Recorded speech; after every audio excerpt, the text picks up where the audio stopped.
The wilderness stage, when you enter your promised land, extends more than you may expect.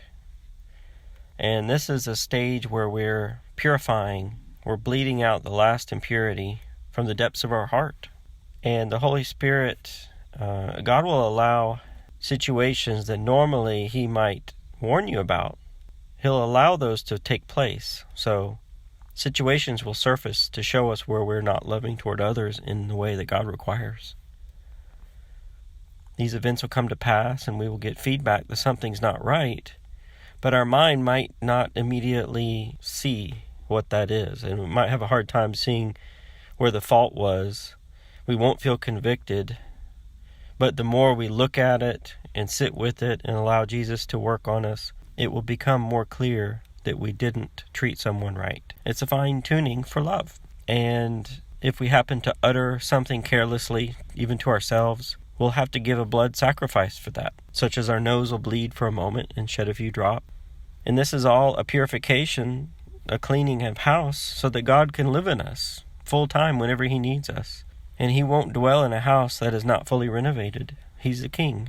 So for Him to be able to work through us at a moment's notice to represent His will in our lives, to others it needs to be represent in the holiness. We need to represent the holiness that He is.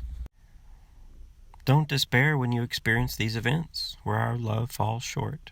We need to experience them so that we can take notice of where we truly are. We aren't being judged, and as long as we acknowledge the situation and seek to improve it, things keep moving. And it's good to have a realistic bearing, a realistic handle on what our shortcomings are. And that way we can glorify God later to realize the work that He has done to us, because He's doing so many things at once. It's nice to thank Him and acknowledge the growth and the grace in that growth. And we're refining the line of grace in our dealings with other people. So let's not feel shame and defeat. Don't panic or try to justify, cover up the action. And one idea that helped me, just keep things in perspective is just plan on measuring the same level of dignity and respect toward anyone. And that can be distorted based on how we treat ourselves. So first and foremost, be patient with yourself, because God's patient with you. But yeah, if it's a king you're speaking to, or a poor person on the street, a family member that wronged you, or a new acquaintance that God might be bringing into your life, show no favoritism. So until this process is complete, you'll remain in isolation. So just let it run its full course, and you're well looked after. Remember, God sees all. And these kinds of things, it's to ensure fair justice and treatment of others that we encounter or that are placed in our care. He wants us to be balanced and rooted in Him. And He wants to be able to show favor through the good works that we do, as they glorify His good nature by being a true example. And my first thought was, couldn't reasoning or revelation have prevented these situations? But, it helps for it to show up messy, because that puts us on alert, on guard against how situations can crumble at a moment's notice. And this process will repeat and repeat as we are repeatedly dying to who we used to be, so we don't take that into our assignment. We don't take our assignment personally, or we don't get defensive, or have these liabilities for triggers and bitterness to root up and destroy delicate situations. This way the Lord can fully represent His will without distortion through us in these stories He's crafting in our lives, in our assignments. And I can imagine that once we are purified completely, there's no limits to how God can use us. We become His spiritual scalpel where decorum and mannerisms are critical. One of the biggest proving grounds are family members that we once had disagreements with. There will be a reunion, and they will come with us in a auxiliary need, in a peripheral way, and we'll need to tend to them to keep the family unit intact and secure against encroachment by the enemy. The worst case scenario is to be triggered in a moment where it counts, but we also need to have a rock-solid emotional state. One of the worst scenarios is for stress in our life, if we're used to managing a facade while carrying that stress home, is to be triggered in a moment.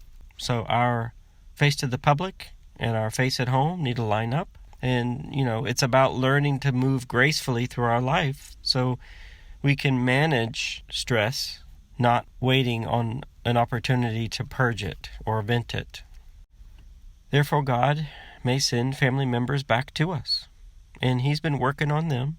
Disgraces may unfold, and we just have to do post-mortem on those occurrences and use that to keep our awareness sharp, that things can change rapidly. God is not going to convict or warn us so that these situations can bubble to the surface, to make sure that we catch it and we do the personal work to resolve it. A vision I see is like 600 grit sandpaper on a car paint surface to work out the blemishes and polish the finish. It still takes work, but it's the later stages of work. And as we fully die to ourselves, God can trust us. Some of us find a state in our life where we're more like a tank. We're a spiritual tank that resists the devil. But He's breeding us, molding us to be more like an orb that can float fluidly, gracefully. A situation, to put things into perspective, is a human representative facing off against an extraterrestrial, and that ET may be an agent of Satan. We may still need to exchange in a gentleman's protocol because they will know their limits and they will be testing yours, and we definitely want to respect those situations. And this wilderness goes hand in hand with extenuating circumstances wherever we are, so that we can detach from the physical world, the material world, and hone in on God's voice and His grace, His love. He may go quiet to back away, for us to come nearer, to listen more intently. And we may think, well, God can just use, I just give myself to God to use. But the thing is, if we have not come into alignment, if we're not a clear conduit for God, when His energy comes through us, it's going to scare us. All of that impurity, all those beliefs and pain, that's going to distort that love into nervousness and volatility. It creates fear in us, so we need to have our house in order. And then it's go time. So trust the process.